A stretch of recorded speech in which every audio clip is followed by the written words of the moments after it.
Bismillahirrahmanirrahim. Assalamualaikum warahmatullahi wabarakatuh. Salam pramuka. Di video kali ini saya akan berbincang-bincang dengan para senior ya, lintas generasi. Jadi nanti bakal ada pertimbangan dan perbedaan antara diklat Kang Lukman dan diklatnya Kang Opik dan sama saya juga, sehingga nanti bisa menjadi bahan cross check untuk kedepannya lebih baik lagi mengadakan diklat-diklat. Ya, kita mulai saja guys. Ya, di sini saya dengan dua narasumber dan beda angkatan juga. Silakan bisa memperkenalkan diri dulu dari Kang Opik atau Kang Lukman. Saya Kang Opik Triadi, angkatan 11.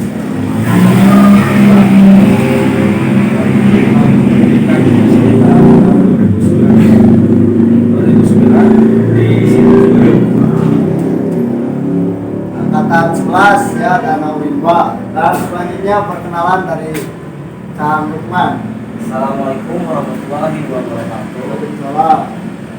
Perkenalkan, nama saya Lukman Triana dari Insan 0905 angkatan 7 tahun pendidikan 2005, bertempat di situ Ciberem. Sekian, Oh, terima iya. kasih. Jadi guys, di sini Kang Lukman lebih dulu ya ditimbang Kang Opik ya.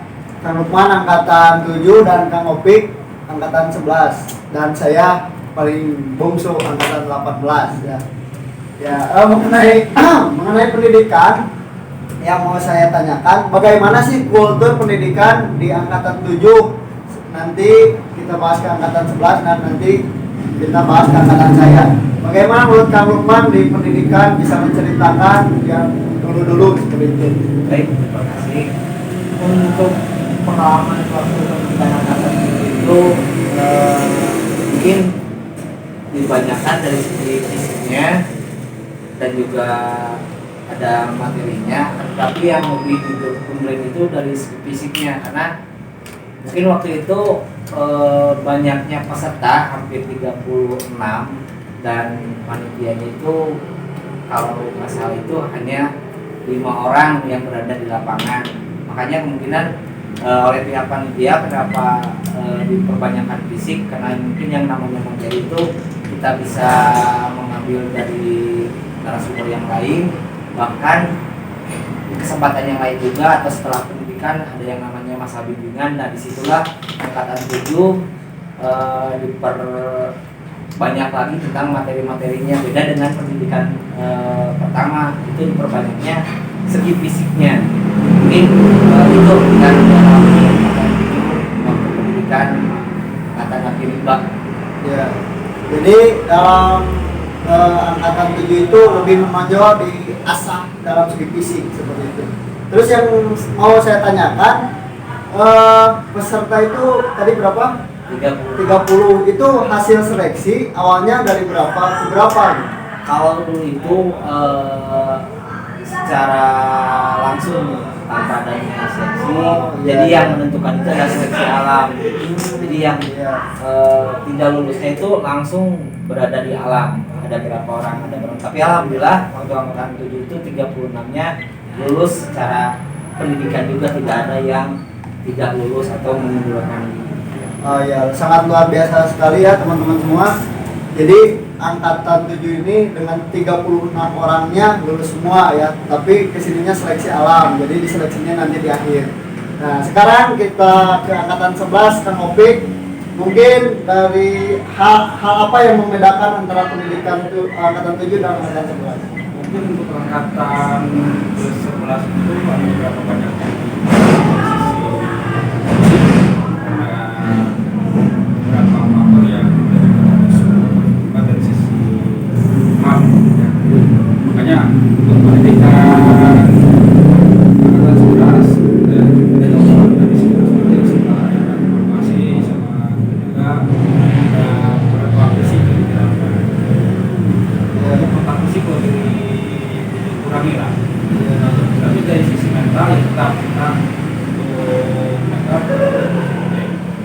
untuk angkatan saya itu lebih baik, lebih banyaknya pesertanya kurang lebih 38. Oh iya. 38 peserta. Dari angkatan 11 itu 38 peserta ya. Jadi makin ke sini saya lihat segi fisiknya agak dikurang. Itu sesuai dengan mental masa orangnya itu ya. Jadi yang berbeda-beda seperti masa sekarang kan pandemi, tidak masuk sekolah dan lain sebagainya, sehingga fisiknya juga kan dan mentalnya juga itu disesuaikan seperti itu. Ini menambahkan ya, kenapa pas waktu dari angkatan 11 itu segi fisik bukan berarti dihilangkan tapi dikurangkan, itu karena beberapa faktor. Kita juga melihat daripada segi cuaca, segi kondisi daripada para peserta, karena waktu itu kan ada seleksi, kita melihatlah fisiknya seperti apa dan bagaimana. Dan juga pada saat itu kebetulan banyak sekali di media sosial tersebar bahwa kejadian-kejadian, sehingga kita itu mengurangi, bukan berarti untuk menghilangkan fisiknya, tapi menghindarkan sesuatu hal yang menjadi dampaknya bahwa pendidikan itu kita disiksa. Nah seperti itu gitu. Ya, sangat luar biasa sekali ya teman-teman semua. Yang mau saya tanyakan dari angkatan 7 dulu, ada hal yang unik ataupun hal yang menarik, yang horor atau hal apa bisa diceritakan mungkin dari angkatan 7 dulu ya. Kalau yang unik itu ada ya. Kalau itu nama rekan saya itu Hafid ya. Salam Kang Hafid ya, angkatan 7. Pas waktu kita mandi di kolam, nah kebetulan entah itu dia takut pacet atau gimana, sehingga pas waktu kita istilahnya bertahan hidup di air itu dia kena pacet, sehingga sampai lompat-lompat dia itu mengatakan ada pacet sambil kayak anak kecil gitu. Nah itu yang paling unik, yang paling lucu, sehingga seluruh peserta juga tidak bisa menahan tawanya, sehingga akhirnya semua peserta juga kena hukuman lagi oleh Pak senior yang ada di sana. Ya mungkin karena menertawakan atau gimana gitu ya. Nah kalau hal yang lucunya seperti itu, mungkin di angkatan 7 gitu ya. Jadi mungkin gegeran atau gimana ya. Jadi bisa menimbulkan suasana yang happy juga dalam keadaan tertekan di kelas itu ya. Terus dilanjut ke Kang Hafid angkatan 11 mungkin ada hal Angkatan saya untuk masalah yang paling unik itu ya dari sisi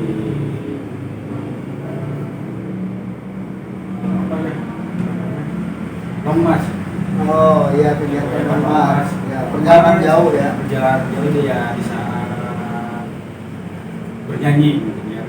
Oh, mohon maaf sebelumnya ya, kebanyakan orang panitia ada karena ada satu orang yang dari sisi musik gitulah untuk ininya ada kekurangan dari sisi ininya, jadi bahan lucu untuk panitia. Oh iya. Dari sisi itunya sih ya.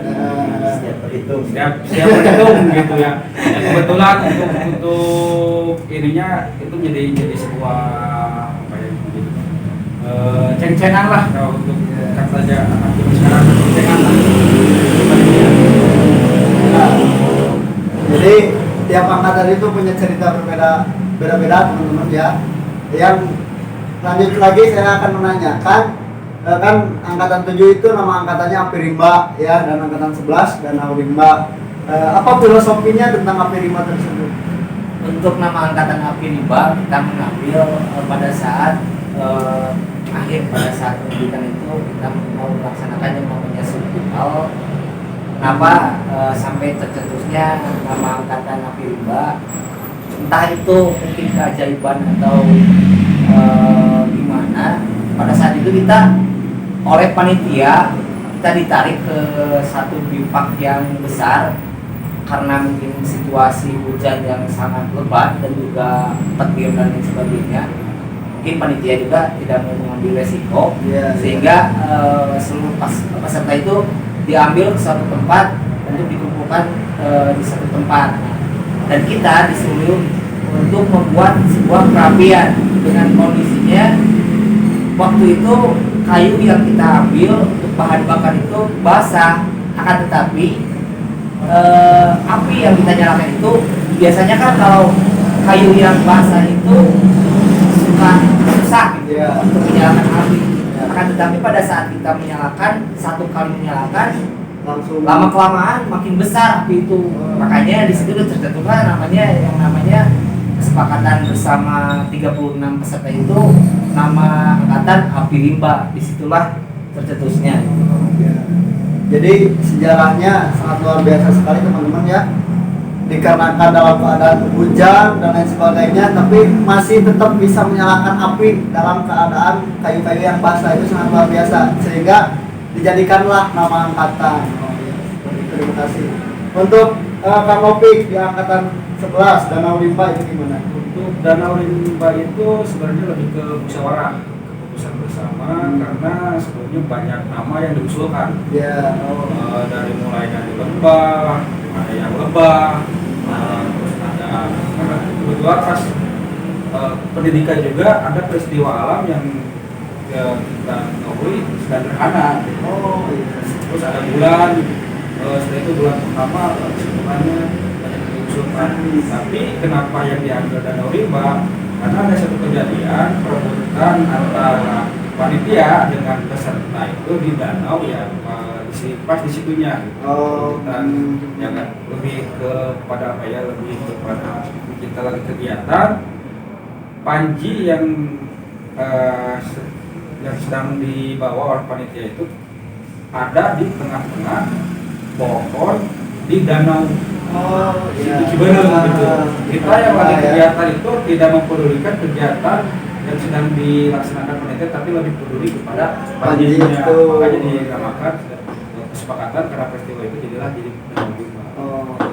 Jadi teman-teman, kultur di unit SAR khususnya SAR Pramuka ini, jadi panji itu yang paling utama yang harus dijaga ketika pendidikan diklat ya. Jadi sehingga dalam keadaan apapun, dalam kondisi apapun, ada orang yang mau ngambil ataupun merusak panji itu, kita harus jaga, kita harus tinggalkan yang lain seperti itu ya.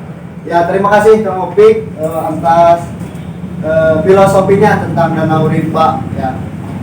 Sekarang yang mau saya tanyakan, dalam momen kan ada momen diklat dan ekspedisi ya, untuk menempuh menjadi anggota tetap di unit SAR itu harus ada ekspedisi. Nah, untuk ekspedisinya angkatan 7 seperti apa sih? Untuk ekspedisi angkatan 7 itu tidak jauh beda dengan yang lain. Kita melakukan ekspedisi ke suatu tempat. Jadi kita bersosialisasi juga dengan masyarakat yang ada di sekitar setempat. Apa daripada kearifan lokal yang ada di sana seperti apa, terus hal-hal yang suka ya, kalau menurut orang tua dulu itu apa namanya, seperti amal gaib gitulah. Jadi seperti di tempat ada itu seperti apa dan bagaimananya. Kita penelusuran ikut melakukan kegiatan-kegiatan yang pernah diberikan oleh para senior, contohnya seperti kegiatan rally dan navigasinya, kegiatan survive dan juga kita dilaksanakan, diterapkannya tanpa dibimbing oleh para senior, karena itu yang namanya ekspedisi kan kita dari peserta untuk peserta oleh peserta. Mungkin angkatan 7 seperti itu pelaksanaannya. Jadi lebih terjun langsung ke masyarakat yang mengenai ilmu-ilmu yang telah didapatkan seperti itu ya. Sangat luar biasa sekali. Kalau angkatan 7 angkatan 11, kalau angkatan 11 itu lebih ke karya bakti saya. Misalnya di Gunung Guntur, karena kita namanya lebih ke bersih gunung. Oh iya, kita bersih gunung. Membersihkan gunung itu dapat berapa karung di Cibiis ya. 2000 berapa itu? 2010. Oh, 2010. 2010 akhir. lebih ke sana. Nah kebetulan juga ada 2 anggota dari angkatan 7 sama angkatan 9 kalau nggak salah yang belum penebusan NRA. Jadi kita digabung gitu ya. Ada 2 orang ya. Iya. Ada 2 orang, Kang sama Wijan yang angkatan 7 di angkatan 9 sama untuk penebusan NRA-nya. Jadi kita digabung kondisinya. Gitu. Jadi sebenarnya kita lebih ke karya bakti di kultur sebelum jadi kita itu ada 3 kondisinya lebih ke 3 angkatan waktu sama Jadi 9, 7 sama 11 yang utama kan yang 11 ada berapa orang? Nggak salah ada 10 orang.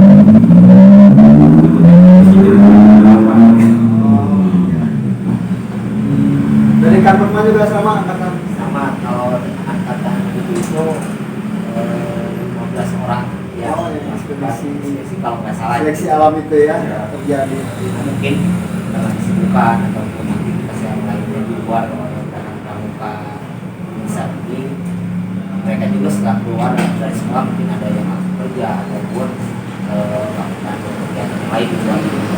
Tapi komunikasi silaturahmi masih terjaga ya angkatannya. Komunikasi selalu ada, yang angkatan mungkin selalu ada. Dan juga kalau nggak salah itu waktu pelaksanaan ekspedisi Kang Kopi, tangan Kang Kopi pernah terbakar. Angkatan Angkatan 12. Angkatan Oh, 12. Angkatan 12. Angkatan 12. 13. Jadi gimana ceritanya Kang? Angkatan 13 kalau nggak salah angkatan Angin Timba. Ya, 12. 12. Angkatan Angin Timba. Jadi kejadiannya itu pas angkatan setelah dari puncak Gunung Buntur kita turun mau makan masak. Nah kebetulan kita kan pakai spiritus di Gunung Buntur. Nah Iya. peristiwanya itu sama KJ itu mau nyalain api, dikiranya spiritus karena spiritusnya warnanya bening, nggak ketahuan bahwa itu masih ada gitu ya, apinya nggak ada. Nah KJ langsung nyumbur, saya lagi mau panggil golok di sana kebetulannya berdekatan. Nah setelah itu KJ nolongin dalam keadaan kompor yang masih ada. Dan di sana lah liburnya. Kebetulannya lagi gitu. Nah waktu itu pakai kaos tangan panjang gitu. Jadi yang nempelnya sih sebenarnya ke kain. Oh, iya. Karena saya red langsung dilepas dan di sini langsung.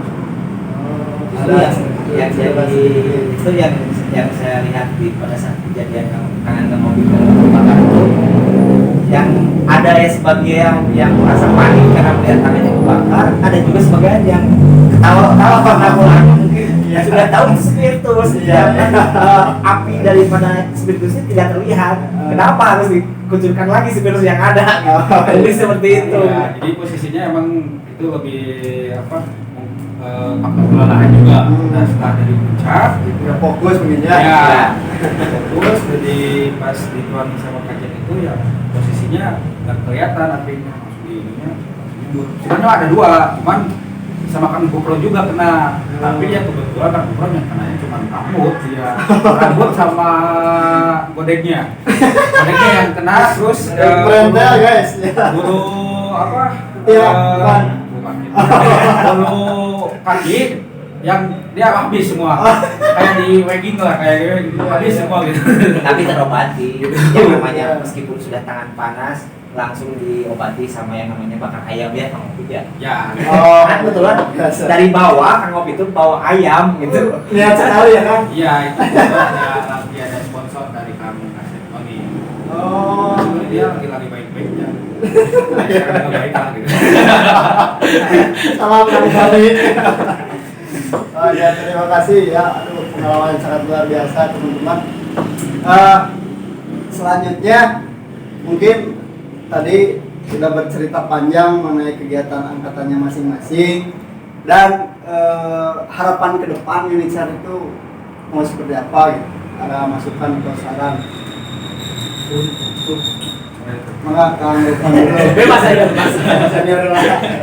Untuk harapan saya sendiri mudah-mudahan kedepannya Unitsar bisa lebih maju lagi.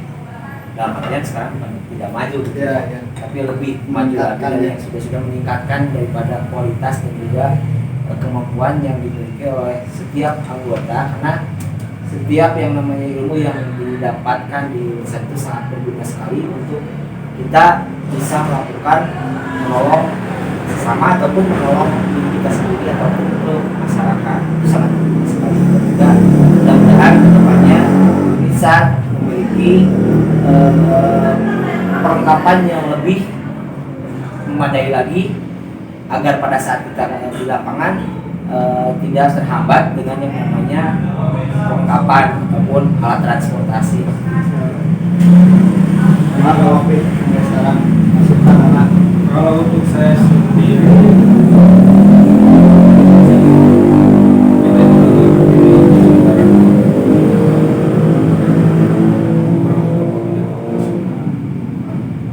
perkembangan Indonesia itu ya naik turun. Mungkin lebih kepada kritik dan saran ya, kritik. Iya. Kalau untuk kritiknya, kita itu anggota lebih banyak, tapi hanya beberapa yang masih Eksis. gitu ya. Kan sulit untuk padahal kita silaturahmi tetap ya mungkin ya tadi juga kata Bapak karena kesibukannya masing-masing gitu ya. Tapi ya, setidaknya ada ke silaturahmi yang terjaga itu setidaknya lebih kepada bukan keharusan ya, itu mah lebih kewajiban sebagai anggota kita bisa saling mengingatkan karena untuk Indonesia sendiri untuk pembiaya setiap kegiatan kita lebih mandiri gitu ya. Sebenarnya lebih mandiri gitu ya. Kita lebih dewasa daripada yang lain. Hampir 23 tahun. Nah untuk sarannya paling lebih kepada peningkatan dari sisi sumber daya manusianya. Kita lebih banyak menggunakan lapangannya, sedangkan untuk administrasi untuk ininya kita masih banyak di kekuatan di sana. Iya, Karena banyak anggota UNISAR yang lebih berkecimpung di dunia lapangan, sedangkan ya, dari ya. sisi administrasi kita masih kurang ya, gitu, sumber daya manusianya dari sana.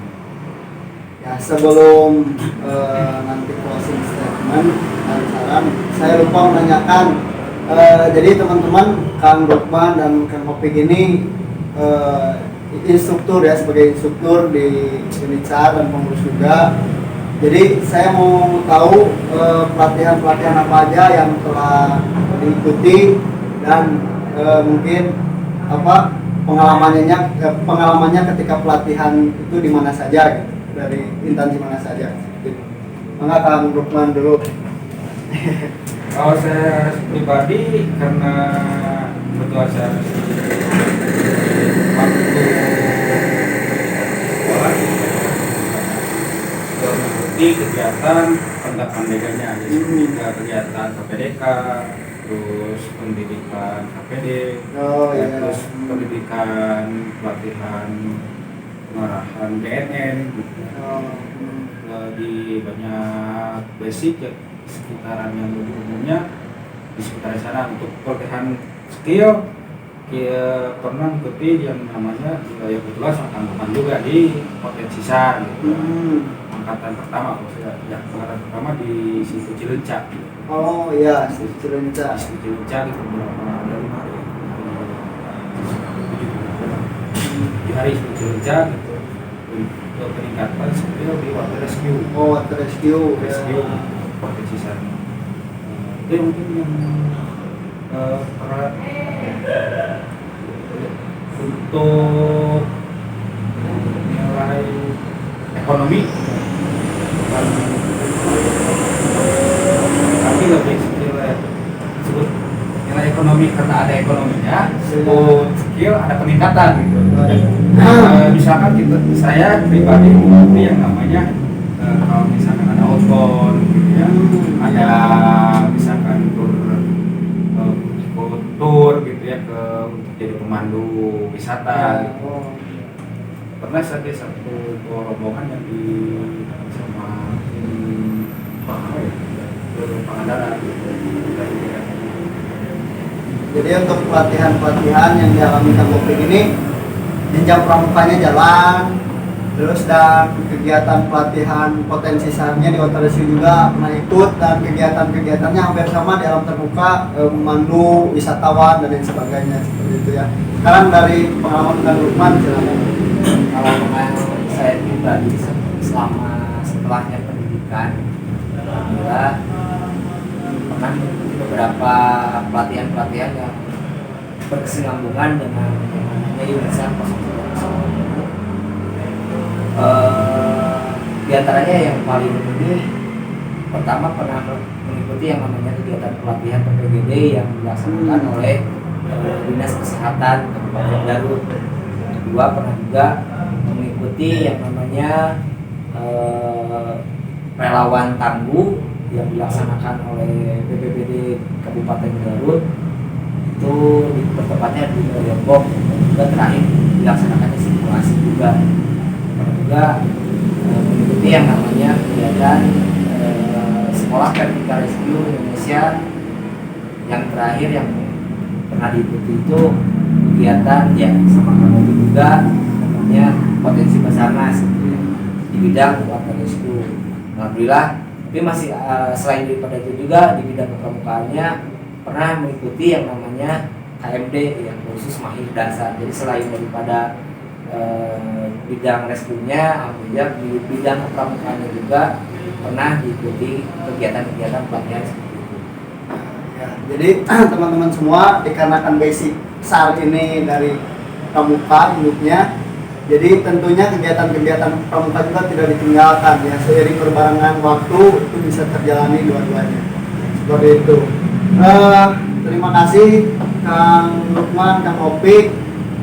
Saya mau minta saran dan masukannya untuk dua pertanyaan lagi ya, untuk generasi setelah Lukman dan Kang Opik itu pesannya seperti apa, motivasinya, dan terakhir untuk kegiatan podcast ini mau ya tanggapannya seperti itu. Tapi pertanyaannya satu untuk generasi setelah kita, Ya, dan kedua yang untuk kedua, kemajuan podcast ini Podcast ya. ini ya, tanggapan untuk podcast ini. Kang Lukman dulu enggak? Tidak apa-apa lah. Ya, untuk saran daripada para generasi anggota Unisar, tetap semangat dan juga lakukan apa yang harus kalian lakukan, tapi yang paling utama adalah lakukan belajar kalian. Jangan sampai kalian melaksanakan yang namanya kegiatan besar tapi belajar di belajar. Tapi yang buat kalian generasi kedepannya itu belajarlah yang giat, karena yang namanya ilmu itu tidak akan berat dibawa-bawa kemana ya gitu. Terus untuk kegiatan podcast ini sangatlah menarik sekali dan juga baik sekali. Yang diharapkan mungkin semua unsur angkatan dari pertama perintis sampai ke bawah sampai terakhir angkatan ini bisa mengisi kegiatan podcast ini sebagai tadi, selain pada kita membuat suatu obrolan bisa juga dilaksanakan untuk sebagai ajang silaturahmi angkatan dari angkatan. Ya, terima kasih Kang Lukman, Kang Opik. Pribadi, generasi setelah saya lebih meningkatkan kepada skill dari pramuka itu sendiri yang utama. Yang kedua, tetap kita berbisik pada Kisatria dan saudara-saudara sebagai acuan kita, karena kita mau tidak mau, diakui tidak diakui, kita ada pramuka. Yang ketiga, kita berbisik kepada prinsip kemanusiaan, kesuliaan, dan kita bukan istilahnya karyawan ya. Ya, untuk sisi ininya, makanya dari sisi apapun kita mau tidak mau ada biaya operasional atau tidak ada biaya operasional tetap kita berjalan, karena kita tetap berbisik pada relawan dari pramuka. Nah, untuk kemajuan podcast ini ya, tetap menjadi ajang silaturahmi kita sebagai anggota, khususnya umumnya untuk kita sharing kepada yang belum bahwa kita ini ada. Ya, terima kasih sekali atas waktunya Kang Rukman dan Kang Opik. Sangat banyak ilmu yang saya serap ya dari pengalaman-pengalaman senior. Mudah-mudahan channel ini bisa memotivasi teman-teman semua dalam kegiatan alam dan juga dalam kegiatan podcast ini bisa menjadikan ajang silaturahmi dan edukasi juga buat teman-teman semua. Saya undur diri, Taufik Romansyah, Unitsar Angkatan 18. Sebelum closing kita ini dulu, ketika saya bilang Unitsar, senior semua jawab muda bakti bawah ya. Oh, siap. Siap. Ya, siap. 1, 2, 3, Unitsar muda bakti di bawah. Ya, terima kasih. Assalamualaikum warahmatullahi wabarakatuh. Salam pramuka. Salam. Siga teka kerekam ya mak. Ya,